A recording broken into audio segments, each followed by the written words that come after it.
Hi, I'm Matt Hernandez, and this is Book Chat with You. In this and most every episode, I try to have a conversation with you about literature, and specifically lately about short stories. Now, today we're once again looking at a Carol Shields story. Here's a copy of the book, and I'll try to show here a picture of Carol Shields, copy of this book, and yeah. So, the story we're looking at today is Love So Fleeting, Love So Fine.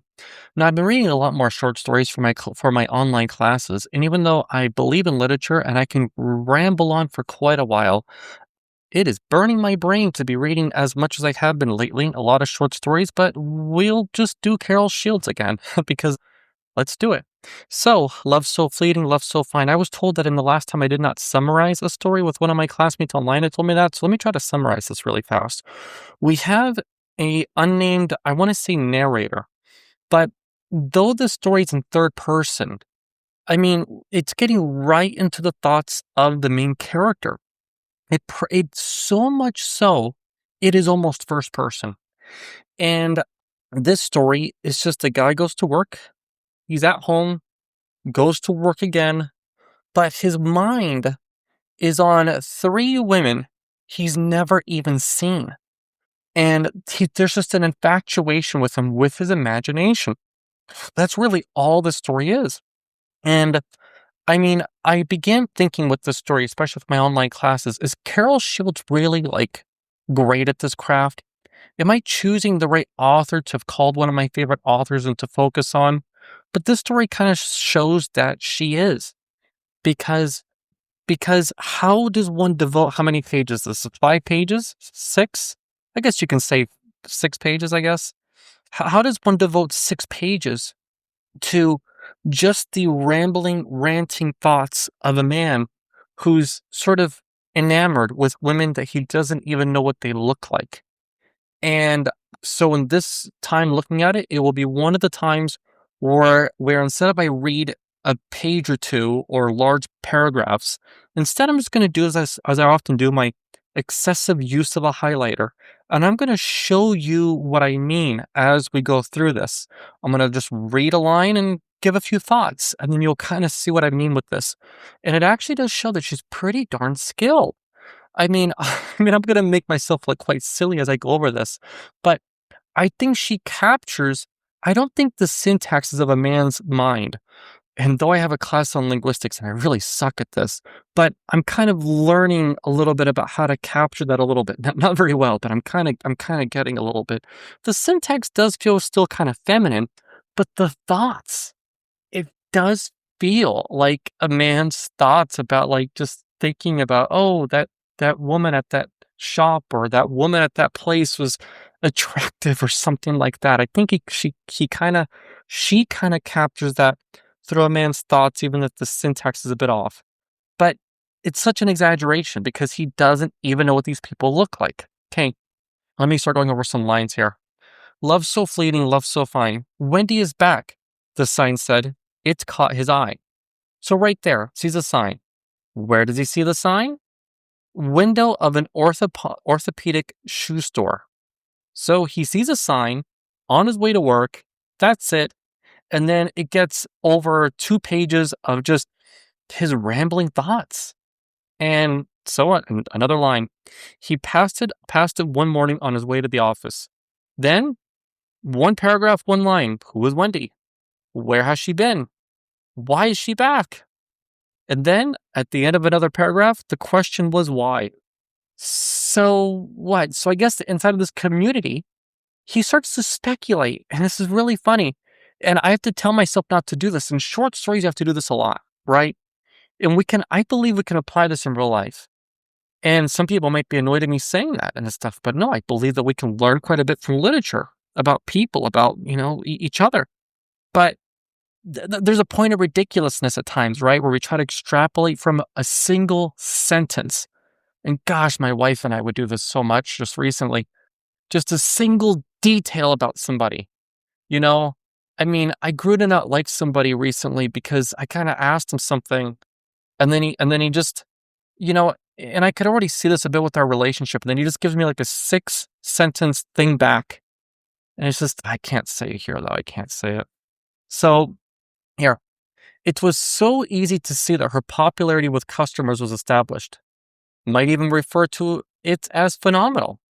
Then here, of a wink from the elderly gents and broad teasing compliments for the ladies. These shoes will put you right back into the chorus line, Mrs. Beamish, right? So where does he get all this? He's just walking, and you can extrapolate a detail or two, right? People must like Wendy. Who is she? That's a little obvious there, right? To just go on and on and on with it. He imagines that her working uniform is some kind of smock in the pastel shade. The nature of her work being, after all, primarily medical, a caring profession, a caring person. She was back. How could he know? How could he know? Gets a little silly. His love for her. That's what we're told. This unnamed character, third person narration, but it's almost first person. It's, I love her. A little interesting, right? A little interesting. How so? Okay, later at the end of the workday, while his wife lay reading the newspaper in bed, he examined his own feet under a strong light. So he's going to hope that now he needs orthopedic shoes. So he has a wife. He's married. This is one thing with short stories that they put that in there so quick, right? A little detail. I mean, it's not a little detail. It's a huge thing.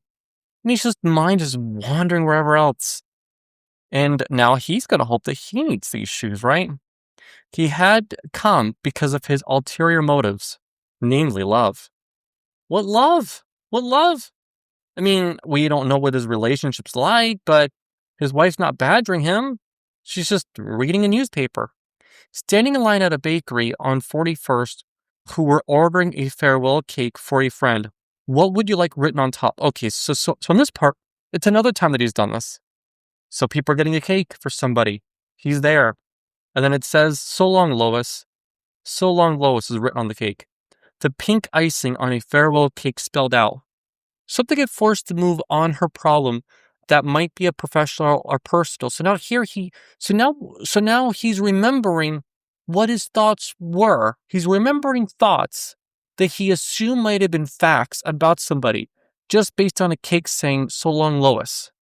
Little interesting, right? His lost Lois.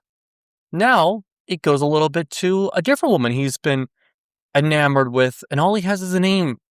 He won't forget her, just as he has never forgotten his young and lovely Sherry. The message, Hank loves Sherry, in letters that are at least 3 feet high. He knows what the Hanks of the world are like, loud-mouthed and jealous. From what? He just sees something like written on rock. And, in this story was like, I'm going to be honest, like, it kind of confused me. Because you look at this and it's like, am I getting this right? I mean, what is the narrative here? The narrative's just in this guy's head. I think this is an interesting piece of fiction. His Sherry, who with her hyacinth cologne and bitten nails, how would he know? She might be persuaded that Hank really did love her in his way and that she in return loved him. Now he's thinking of Wendy again because he's passing by that shop on his way to work. He walks by the orthopedic footwear store again the next day, but this time more slowly. Okay. Towards the end of the story, the end of his love affair always brings a mixed nightmare of poignancy and the smirkishings of pain. That's embarrassing. He has committed to memory. On our dark nights after his wife has fallen asleep and lies snoring quietly beside him. So we don't know. I mean, this is a very short story. We don't know anything about their relationship, but I mean, what's going on here? This guy's just doing this. I think something here could be quite realistic. You go to the same place and it's just, what if we chat, or what if we this, or what if we that? I mean, it is kind of interesting. It's a very complimentary tale because I'm going to share the story, the Girls and Their Summer Dresses by Irwin Shaw. And it's just something about the guy's mind, inside that story. It's a very short story as well. Husband and wife kind of argue a little bit because the guy just keeps checking out the ladies. And it's like, what perfect thing can I say? My wife listens to this later on. It's like, yeah, see, I knew you're looking at everybody. I know you're looking at everybody. It's like, but what do you think? Do you think that my thoughts are so wrapped up like this? You know, I'd really want to keep this to be 12 and a half minutes at length at most. So, I mean, another thing I could say is that the story be a fun experiment.